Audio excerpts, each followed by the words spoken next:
ಸಚಿವರಾಗಿರುವಂತಹ ರಾಮಲಿಂಗಾರೆಡ್ಡಿ ಅವರು ಹೇಳ್ತಾ ಇದ್ದಾರೆ, ಸದ್ಯಕ್ಕಂತೂ ಯಾವುದೇ ರೀತಿಯ ತೀರ್ಮಾನ ಆಗಿಲ್ಲ. ಸಿಎಂ ಹೇಳಿದ್ದಾರೆ ನಿಮ್ಮ ಅಭಿಪ್ರಾಯಗಳನ್ನ ನಮಗೆ ಕೊಡಿ ಅಂತ ಹೇಳಿದ್ದಾರೆ. ಈ ವಿಚಾರಕ್ಕೆ ಸಂಬಂಧಪಟ್ಟಾಗಿ ನಿಮ್ಮ ಅಭಿಪ್ರಾಯಗಳು ಏನಿದೆ ಆ ಅಭಿಪ್ರಾಯಗಳನ್ನ ನಮಗೆ ತಿಳಿಸಿ ಅಂತ ಹೇಳಿದ್ದಾರೆ. ಮುಂದಿನ ಸಚಿವ ಸಂಪುಟ ಸಭೆ ಇದೆಯಲ್ಲ ಮಹದೇಶ್ವರ ಬೆಟ್ಟದಲ್ಲಿ, ಆ ಒಂದು ಸಭೆಯಲ್ಲಿ ತೀರ್ಮಾನವನ್ನ ಮಾಡೋದಕ್ಕೆ ಇದೀಗ ನಿರ್ಧಾರವನ್ನ ಮಾಡಲಾಗಿದೆ. ಸದ್ಯಕ್ಕಂತೂ ಮೊನ್ನೆ ಕೂಡ ಈ ವಿಚಾರದಲ್ಲಿ ಮಂಡನೆ ಆಯಿತು. ಮಂಡನೆ ಆದ ಬಳಿಕ ಅವರಿಗೆಲ್ಲ ಪ್ರತಿಗಳನ್ನ ಕೊಡಲಾಯಿತು. ಪ್ರತಿಗಳನ್ನ ಕೊಟ್ಟ ಬಳಿಕ ಅವರ ಅಭಿಪ್ರಾಯವನ್ನು ಪಡ್ಕೊಳ್ಳೋದಕ್ಕೆ ದಿನಾಂಕ ಇವತ್ತು ನಿಗದಿ ಆಯಿತು. ಆ ಒಂದು ದಿನಾಂಕದಲ್ಲಿ ಇವತ್ತು ಸಚಿವ ಸಂಪುಟ ಸಭೆ ಮಾಡಿದ್ದಾರೆ. ಸಭೆಯಲ್ಲೂ ಕೂಡ ಯಾವುದೇ ರೀತಿಯ ನಿರ್ಧಾರ ಇಲ್ಲ. ಸದ್ಯಕ್ಕಂತೂ ಅತ್ಯಂತ ವೇಗವಾಗಿ ಡಿಸಿಷನ್ ತೆಗೆದುಕೊಳ್ಳುವಂತಹ ಸಂದರ್ಭಗಳು ಕಾಣಿಸ್ತಾ ಇಲ್ಲ. ಕಾರಣ ಸಚಿವರುಗಳಲ್ಲಿ ಅವರ ಶಾಸಕರುಗಳಲ್ಲಿ ಒಂದಷ್ಟು ಆಕ್ರೋಶ ಇದೆ, ಅಸಮಾಧಾನ ಇದೆ.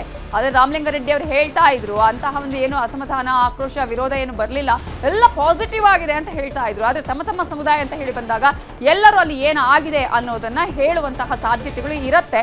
ಅದೇ ಕಾರಣಕ್ಕಾಗಿ ಇವತ್ತೊಂದು ಯಾವುದೇ ರೀತಿಯ ತೀರ್ಮಾನ ಆಗಿಲ್ಲ. ಕೆಲವರು ಹೇಳ್ತಾ ಇದ್ರು ಉಪ ಸಮಿತಿ ರಚನೆ ಮಾಡಿ ಅಂತ ಕೆಲವರು ಹೇಳ್ತಾ ಇದ್ರು. ಇನ್ನು ಕೆಲವರು ಹೇಳ್ತಾ ಇದ್ರು ಮತ್ತೊಮ್ಮೆ ಸಮೀಕ್ಷೆಯನ್ನ ಮಾಡಬೇಕು ಅನ್ನೋ ಅಭಿಪ್ರಾಯ ವ್ಯಕ್ತಪಡಿಸ್ತಾ ಇದ್ರು. ನಮ್ಮ ಸಮುದಾಯದ ಸಂಖ್ಯೆ ಕಡಿಮೆ ಇದೆ ಅಂತ ಹೇಳ್ತಾ ಇದ್ರು. ಸದ್ಯಕ್ಕಂತ ಯಾವುದೇ ರೀತಿಯ ತೀರ್ಮಾನ ಇಲ್ಲ. ಇದೇ ವಿಚಾರಕ್ಕೆ ಸಂಬಂಧಪಟ್ಟ ಹಾಗೆ ಇನ್ನಷ್ಟು ಡೀಟೇಲ್ಸ್ ಅನ್ನ ಕೊಡೋದಕ್ಕೆ ನಮ್ಮ ರಿಪೋರ್ಟರ್ ಹೆಬ್ಬಾಕ ತಿಮ್ಮೇಗೌಡ ಈಗ ನೇರ ಸಂಪರ್ಕದಲ್ಲಿ ಜಾಯ್ನ್ ಆಗಿದ್ದಾರೆ.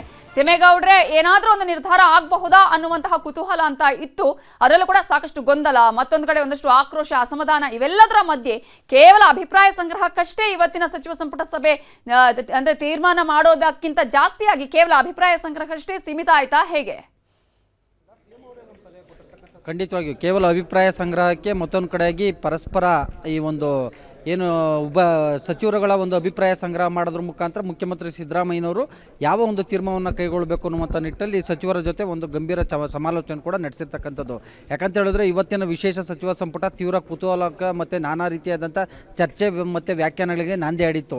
ಯಾಕಂತ ಹೇಳಿದ್ರೆ ಐತಿಹಾಸಿಕವಾದಂಥ ಈ ಒಂದು ಜಾತಿವಾರು ಜನಗಣತಿ ವರದಿಯನ್ನು ಅಂಗೀಕರಿಸುತ್ತಾ ಅಥವಾ ತಿರಸ್ಕಾರ ಮಾಡುತ್ತಾ ಮತ್ತೊಂದು ಕಡೆಗೆ ಈ ಒಂದು ವರದಿಗೆ ಸಂಬಂಧಪಟ್ಟಂತೆ ಇವತ್ತೇ ಡಿಸಿಷನ್ ಆಗ್ಬೋದಾ ಅನ್ನುವಂಥ ನಿಟ್ಟಲ್ಲಿ ಇಡೀ ರಾಜ್ಯವೇ ಈ ಒಂದು ಸಚಿವ ಸಂಪುಟದತ್ತ ತುಂಬ ನಿರೀಕ್ಷೆಯನ್ನು ಇಟ್ಕೊಂಡಿದ್ದು. ಆದರೆ ಇವತ್ತಿನ ಒಂದು ಅಂದರೆ ಕೆಲವೇ ಕ್ಷಣಗಳ ಹಿಂದಷ್ಟೇ ಒಂದು ಸಚಿವ ಸಂಪುಟ ಮುಕ್ತಾಯಗೊಂಡಿರ್ತಕ್ಕಂಥದ್ದು. ಈ ಒಂದು ಸಚಿವ ಸಂಪುಟ ಸಭೆಯಲ್ಲಿ ಸ್ಪಷ್ಟವಾದಂಥ ಯಾವುದೇ ತೀರ್ಮಾನಕ್ಕೆ ಬಂದಿಲ್ಲ. ಯಾಕಂತ ಹೇಳಿದ್ರೆ ಇದೇ ಏಪ್ರಿಲ್ 24ನೇ ತಾರೀಕು ಮಲೆಮಹದೇಶ್ವರ ಬೆಟ್ಟದಲ್ಲಿ ನಡೆಯುವಂಥ ಈ ಒಂದು ವಿಶೇಷವಾದಂಥ ಸಚಿವ ಸಂಪುಟ ಸಭೆಯಲ್ಲಿ ಆ ಒಂದು ವಿಚಾರಕ್ಕೆ ಸಂಬಂಧಪಟ್ಟಂತೆ ಒಂದು ನಿಲುವನ್ನು ತಾಳೋದಕ್ಕೆ, ನಿರ್ಧಾರವನ್ನು ತೆಗೆದುಕೊಳ್ಳೋದಕ್ಕೆ ಬಹುತೇಕ ಸಚಿವರು ಒಪ್ಪಿಗೆಯನ್ನು ಸೂಚಿಸಿರ್ತಕ್ಕಂಥದ್ದು. ಸೊ ಹೀಗಾಗಿ ಏಪ್ರಿಲ್ 24ನೇ ತಾರೀಕು ಮಲೆಮಹದೇಶ್ವರ ಬೆಟ್ಟದಲ್ಲಿ ನಡೆಯುವಂಥ ಈ ಒಂದು ಸಚಿವ ಸಂಪುಟ ಸಭೆಯಲ್ಲಿ ಒಂದು ಜಾತಿವಾರು ಜನಗಣತಿ ವರದಿಗೆ ಸಂಬಂಧಪಟ್ಟಂತೆ ನಿರ್ಧಾರವನ್ನು ಒಂದು ಕೈಗೊಳ್ಳುವಂಥ ಒಂದು ಸಾಧ್ಯತೆಗಳು ದಟ್ಟವಾಗಿರ್ತಕ್ಕಂಥದ್ದು. ಆದರೆ ಇವತ್ತಿನ ಒಂದು ಸಚಿವ ಸಂಪುಟ ಸಭೆಯಲ್ಲಿ ಈ ಒಂದು ವರದಿ ಬಗ್ಗೆ ಸಚಿವರುಗಳ ಅಭಿಪ್ರಾಯ ಸಂಗ್ರಹಕ್ಕಷ್ಟೇ ಸೀಮಿತವಾಗಿರ್ತಕ್ಕಂಥದ್ದು.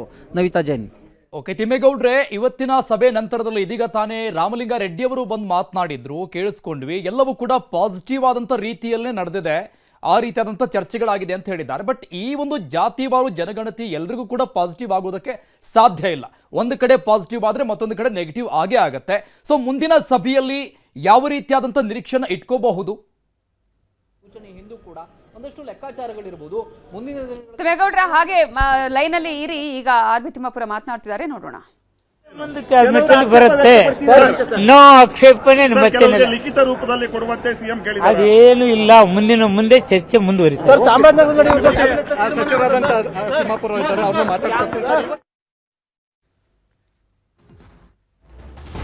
ಆರ್ ಬಿ ತಿಮ್ಮಾಪುರ ಅವರು ಮಾತಾಡ್ತಾ ಹೇಳ್ತಾ ಇದ್ರು ಆ ರೀತಿ ಯಾವುದೇ ರೀತಿಯ ನಿರ್ಧಾರ ಆಗಿಲ್ಲ. ಎಲ್ಲರೂ ಕೂಡ ಒಂದ್ ಲೈನ್ ಹೇಳ್ತಾ ಇದ್ದಾರೆ, ಆ ರೀತಿಯ ತೀರ್ಮಾನ ಆಗಿಲ್ಲ ಅಂತ. ಯಾಕಂದ್ರೆ ಆಲ್ರೆಡಿ ಜೇನುಗೂಡಿಗೆ ಕಲ್ಲೆಸೆಯುವಂತಹ ಪ್ರಯತ್ನ ಆಗಿದೆ ಸರ್ಕಾರದ ಕಡೆಯಿಂದ. ಇಂತಹ ಸಂದರ್ಭದಲ್ಲಿ ಮತ್ತೆ ಜನರ ವಿರೋಧವನ್ನು ವ್ಯಕ್ತಪಡಿಸೋದು. ಒಬ್ಬೊಬ್ಬರೇ ಸಚಿವರು ಬರ್ತಾ ಇದ್ದಾರೆ ಇದೀಗ.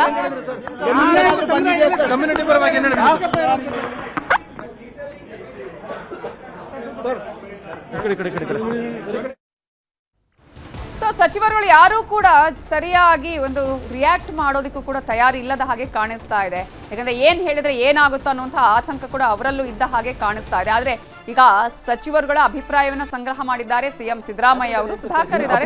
ಅಪೂರ್ಣ ಆಗಿದೆ. ಏನ್ ಚರ್ಚೆಗೆ ಎಲ್ಲ ವಿಶ್ವಾಸಕ್ಕೆ ಬಂದಿಲ್ಲ, ಎಲ್ಲಾರ್ದು ಒಟ್ಟೆ ಅಭಿಪ್ರಾಯ ಇದೆ. ಚರ್ಚೆ ಅಪೂರ್ಣ ಇದೆ.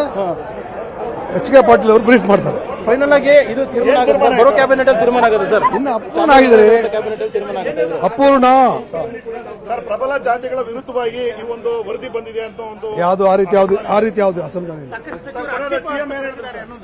ಚರ್ಚೆ ಅಪೂರ್ಣ ಆಗಿದೆ. ನೆಕ್ಸ್ಟ್ ಕ್ಯಾಬಿನೆಟ್ ಅಲ್ಲಿ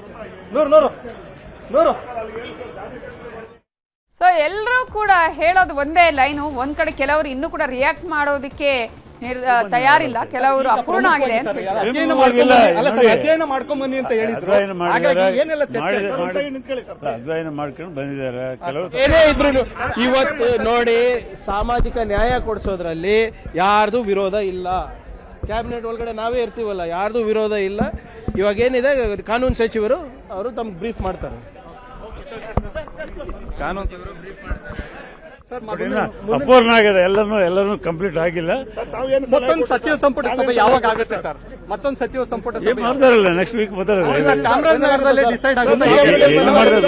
ನೋಡಿ, ಸಬ್ಜೆಕ್ಟ್ ಬಂದ್ಮೇಲೆ ಗೊತ್ತಾಗುತ್ತೆ. ನೆಕ್ಸ್ಟ್ ಸಬ್ಜೆಕ್ಟ್ ಅಲ್ಲಿ ಮಾತಾಡೋಣ ಅಂತ ಹೇಳಿದ್ದಾರೆ. ನೆಕ್ಸ್ಟ್ ಕ್ಯಾಬಿನೆಟ್ ಡಿಸ್ಕಷನ್ ಬರ್ತದೆ.